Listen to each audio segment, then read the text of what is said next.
He burned a Buddha statue, and his house caught fire. He thought burning a Buddha statue would prove his point about religion. 3 hours later, his house was in flames. But what happened next will change everything you think you know about anger, respect, and the hidden fire that burns within us all. This isn't about punishment. This is about awakening. "I need help," he whispered. That afternoon, Jennifer brought Marcus to the meditation center where Emma had received the statue. The teacher was an elderly Vietnamese monk named Thich Minh An. When Marcus confessed what he had done, expecting judgment, condemnation, anger, the monk simply smiled. "You burned the statue," Thich Minh An said gently, "but you did not burn Buddha." "I don't understand." "Buddha is not in the wood, my friend. Buddha is in the heart. The statue is just a reminder." The monk paused, his eyes filled with infinite compassion. "Tell me, when you threw the statue in the fire, what were you really trying to burn?" Marcus thought. Really thought. "My pain," he admitted. "My anger. My failure." "Exactly. You were trying to burn your suffering. But fire cannot destroy suffering. Only understanding can do that." Thich Minh An led Marcus to a small shrine.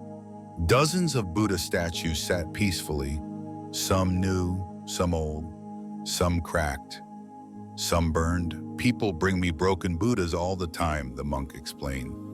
"Statues damaged by anger, by accidents, by time.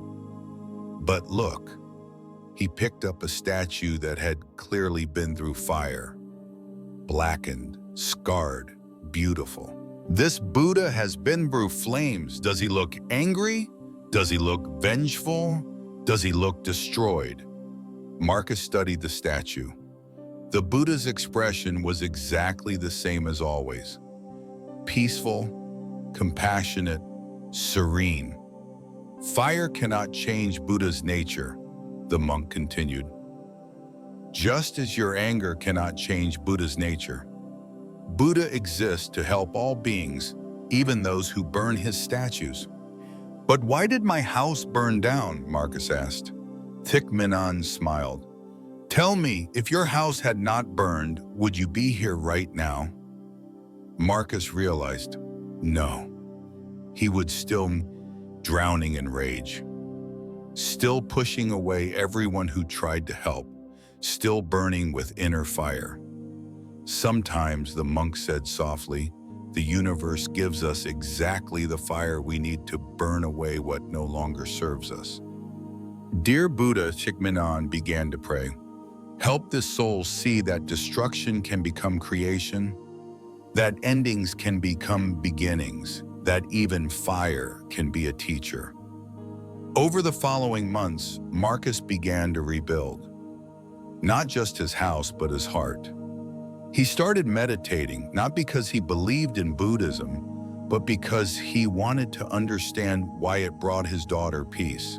He learned that Buddha taught about suffering, about how clinging to anger burns us from the inside.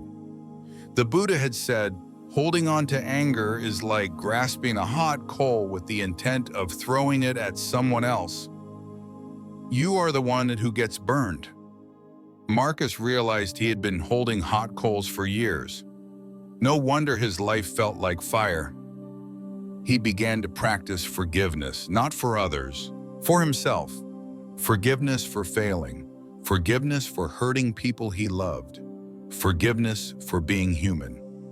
The burned Buddha statue, Marcus kept it on his rebuilt kitchen counter, not as an idol, but as a reminder. A reminder that even when we try to destroy peace, peace remains.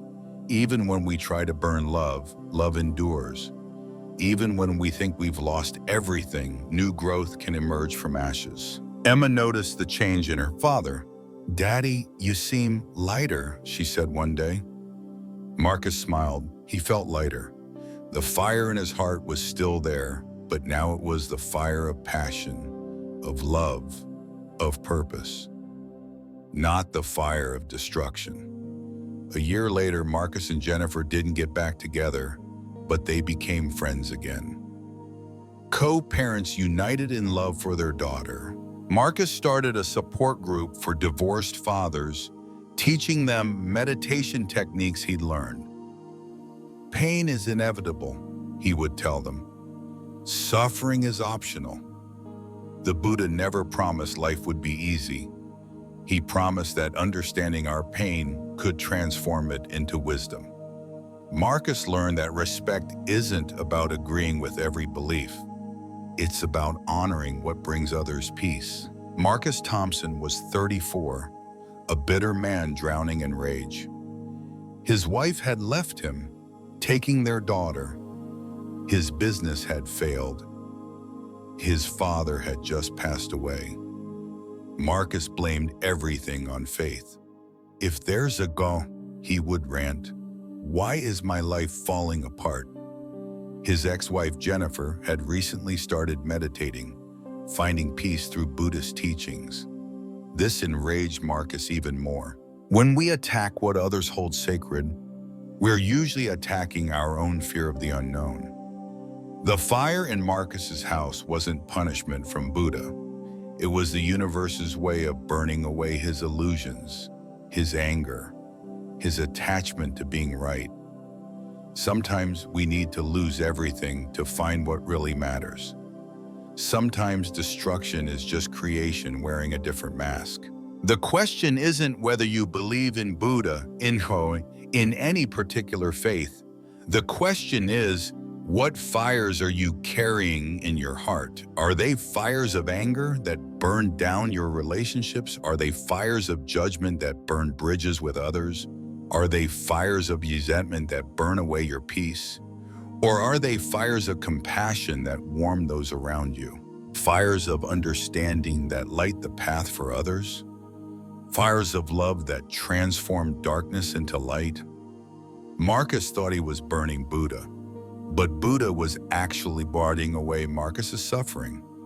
The statue in the ashes wasn't destroyed, it was refined, just like Marcus, just like all of us. When we think we're at our lowest, when everything seems to be falling apart, when the fires of life threaten to consume us, remember that fire can destroy, but fire can also purify. The choice is ours. We can let the fires make us bitter, or we can let them make us better. Share this story with someone who's going through their own fire right now. Someone who needs to know that destruction can become rebirth. Subscribe for more stories that remind us even our worst moments can become our greatest teachers.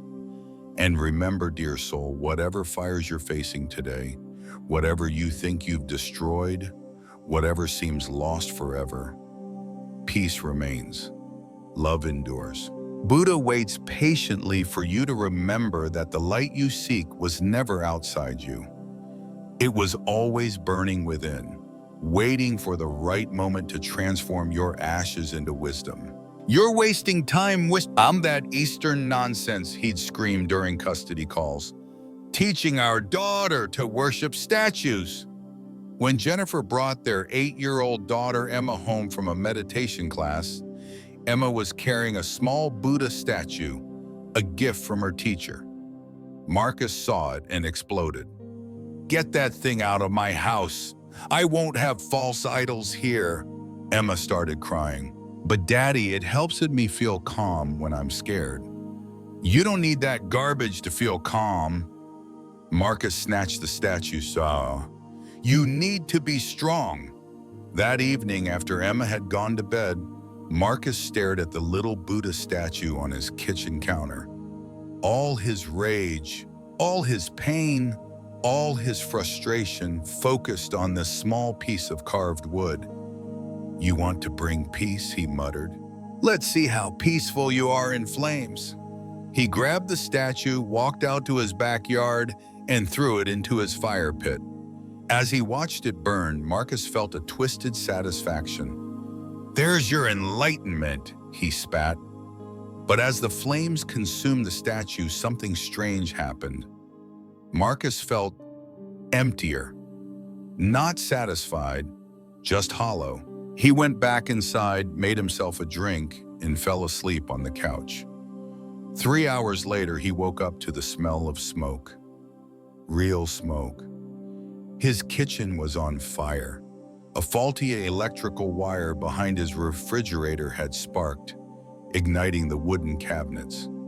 Marcus called 911, grabbed his sleeping daughter, and watched from the sidewalk as firefighters battled the blaze. Half his house was destroyed. As he held Emma, both of them covered in soot and tears, she whispered something that broke his heart. "Daddy, I was scared, and I reached for my Buddha statue to feel safe, but it wasn't there." Marcus felt something shatter inside his chest. The next morning, while insurance adjusters surveyed the damage, Marcus walked to his backyard. In the fire pit among the cold ashes, he found something impossible. The Buddha statue, burned, blackened, but intact, not destroyed, just transformed. Marcus picked it up with trembling hands. The wood was charred, but somehow the Buddha's face, the Buddha's peaceful expression, remained. For the first time in months, Marcus broke down completely, not from anger, from recognition. He realized he wasn't angry at Buddha, at God, at religion. He was angry at himself. Angry that he couldn't protect his marriage. Angry that he couldn't save his business.